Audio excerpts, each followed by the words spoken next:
Today's episode is sponsored by Dynasty Athletic Performance and NC Football Connections. Hello, everyone. Welcome to the All Season 365 podcast. Be sure to subscribe and follow us on all platforms to stay updated with the latest episodes, coaching insights, and football conversations. We're on YouTube, Apple Podcasts, Facebook, and X. Thank you for listening and being a part of the All Season 365 community. Today, we have a special guest. We have Coach Charlie Parker, wide receiver coach at North Lenoir High School. Coach, what's up? How are you? I'm doing good, Coach. I'm living. How you doing? I'm well, Coach. Appreciate you for making the time to hop on to talk a little wide receiver play. But before we do that, give our listeners a quick snapshot of your career journey to this point. All right. So I got 5 brothers and I got 1 sister. And so growing up as a kid, sports was a big thing in our household. My mom, I love my mom. And so when growing up as a kid, she got us involved in the sports, and out of all the sports I played, football was the one I stuck with and played it all throughout high school. I went into the military, played recreational football through there, and then towards my end of my years, I decided to go to North Carolina Wesleyan University. Nice. And play under Coach Clark. You had on here last episode. And so I got in touch with him, played there for 2 years, and then this past year I was a tight ends coach. And so that's what really started it. And talking to Coach Clark and understanding the game of football from a player's perspective, but also knowing that there's another perspective from a coach's aspect. And so, we're talking. He's like, I think you'd be a great head coach one day. And that really stuck with me. And nice. Then called me and said, hey, I'm going to high school level. You want to come with? And I said, yes, sir. And the rest is history. Yeah, great guy. I've known him for quite some time along the recruiting trail, So, we always kept in contact. And anytime that, we had some players available for North Carolina Wesleyan, we definitely sit them over there, and the rest is history. So, again, if anyone, haven't seen that episode, make sure you go back and check out our latest episode. All right, Coach, let's get to the wide receiver talk. So, in your opinion, what are the most important fundamentals every wide receiver must master before anything else? Great question. So I think I think first things first is, are you a competitor? Yeah. Mm-hmm. Are you coachable? Mm-hmm. Do you have a great attitude, and what's your work ethic like?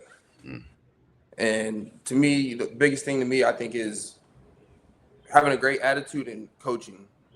Like, are you coachable? Because I can't help you be a great receiver if you're not coachable and having a great attitude. And then if you want to look at it from a field aspect, like I said, are you a competitor? When the ball's in the air, what are you thinking? Are you thinking, hey, the ball's mine? I'm the only one touching the ball. So I think that as well. Can you block? Blocking is a big thing. Footwork. Yeah. Oh yeah. So it all plays together and also effort. Effort. How much effort are you going to give me when you're tired? What is your body language when you're tired? How are you going to compete when you're playing against another great corner or a safety? How are you going to feel, and how are you going to react to that situation? You hit a lot of important parts, Coach. Attitude, being coachable, that's number one. Which means if you're not coachable, you can't get on the field, man. So step one, you have to be coachable. 2, you also touched on the importance of being a competitive athlete. Again, in the high school level in North Carolina, we have a lot of ballers here. You have to be okay with competing. And most importantly, like you said, when that ball's in the air, right, that's a 50-50 ball. But ironically, honestly, we want it to be more of a 70-30 ball, right, where the receiver will go to get it. But it sounds to me like that stuff is important. Footwork, stance and start, all that stuff is important. Wow, love it. So, Coach, let me ask you about route running. So, how do you teach route running so receivers consistently create separation against different coverages? Like, how do you teach your routes?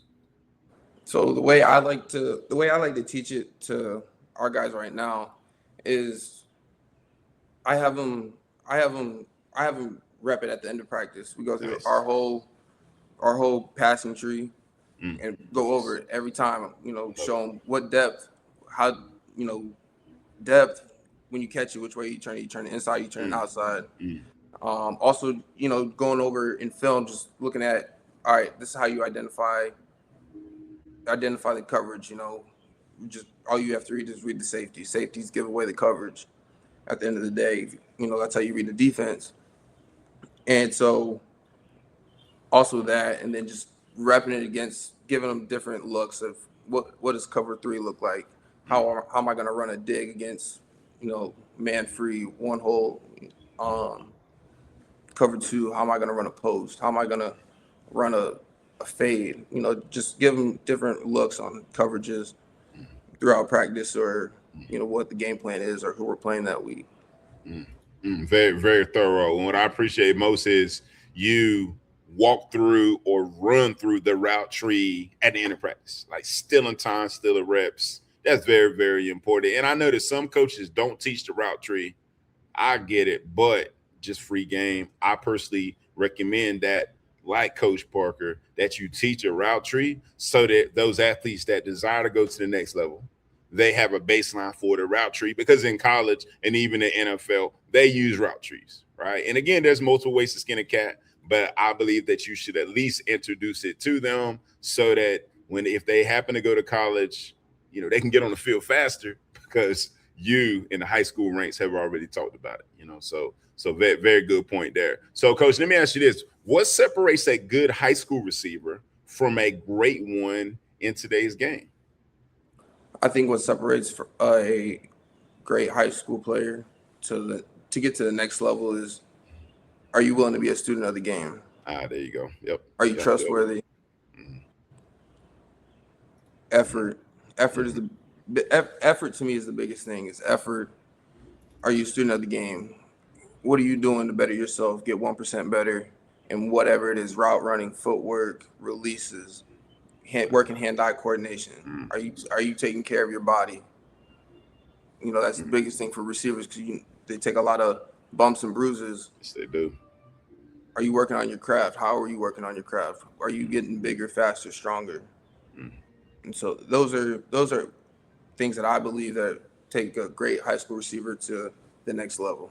And again, it sounds to me like you've been there on that level before. So so you know what it takes, and you know what it takes. So you have the answers to the test. So it sounds to me like whenever you're working with your guys, you can just say, hey man, if you desire to get this level, this is what they're going to expect you to have to be able to do, and that's just what it is. But you also mentioned the importance of blocking, especially with the rise of the fast screen era.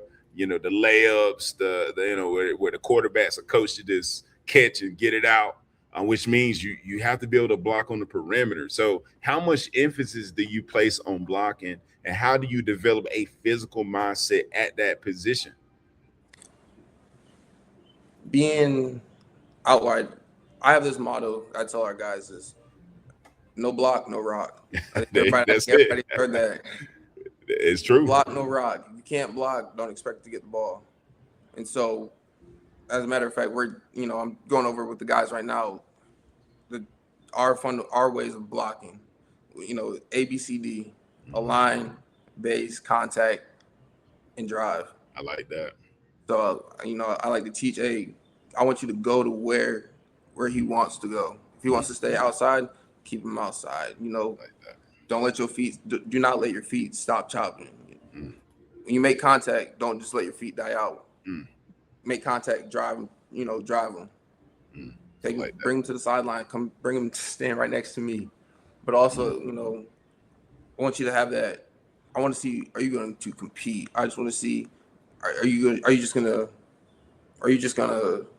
sit there and let the guy run through you, or are you gonna make that impact play? Because I think blocking sets up the big plays. It does. Blocking is definitely set up the big plays, and if you can block, that's a win in my book. I don't care. I like the touchdown, but the impact blocks is what separates a good receiver to a great receiver. And, and you brought up another great point. Again, no block, no rock. Love that, but I love that ABCD. Love it.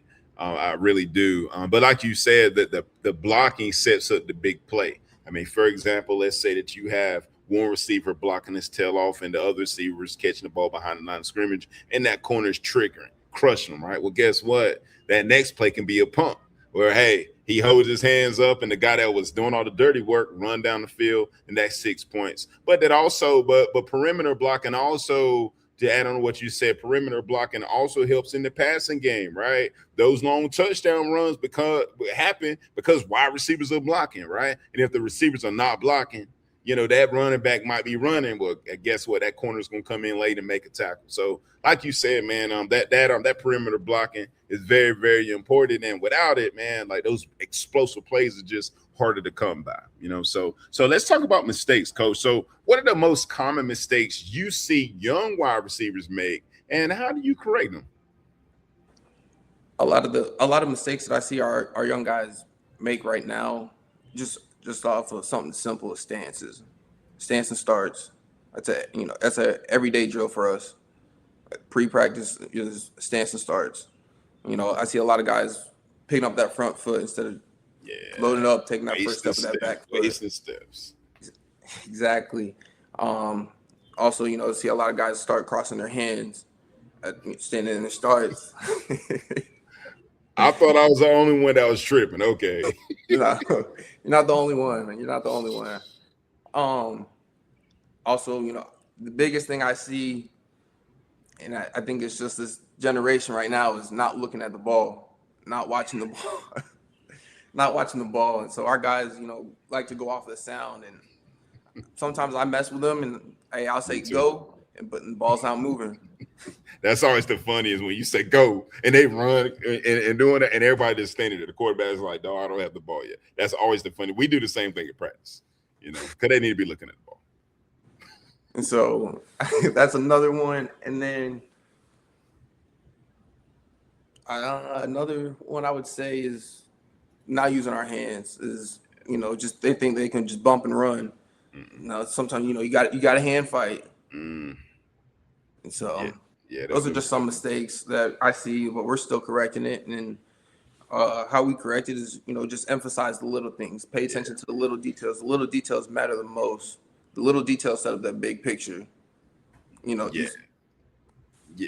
you brought up some good points, a lot of great points, and we, believe it or not, we see the same mistakes, and no matter where I'm at, and no matter where you at, you're gonna be coaching for a long time, you're gonna see those same mistakes. You're still gonna see guys cross their hands, right? And if you ever spend time on the defensive side, that corners and DBs love that. They love when receivers have their hands crossed low, because when that ball snap and they're impressed, man, they getting all up in that chest, and the receiver can't get off the jam, or another instance you touched on is wasted steps, right? Like, your weight, most of your weight's supposed to be on that lead leg, but when the ball snap, you wasting steps, right? Well, what that does is that disrupts the passing game with the quarterback, man. And then lastly, this whole go thing where they're going off the sound. It's all fun and games until you're playing in like a championship game and the crowd is going crazy and the receiver can't hear the snap count.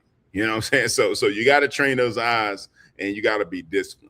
So you brought up a lot of good points. All right, Coach, before I let you go, if you can give one piece of advice to a young wide receiver who wants to play college football, what would it be and why? Be coachable.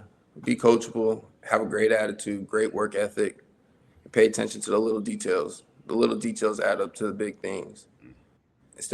Also stay on top of your academics. Be a student first. You're a student first, athlete second. And so that's the advice I'd give. Yeah, wise words, Coach. Wise words. Well, thank you for listening to the Offseason 365 podcast. I'm Coach Simmons here with Coach Parker, and we signing off. Today's episode is sponsored by Dynasty Athletic Performance and NC Football Connections.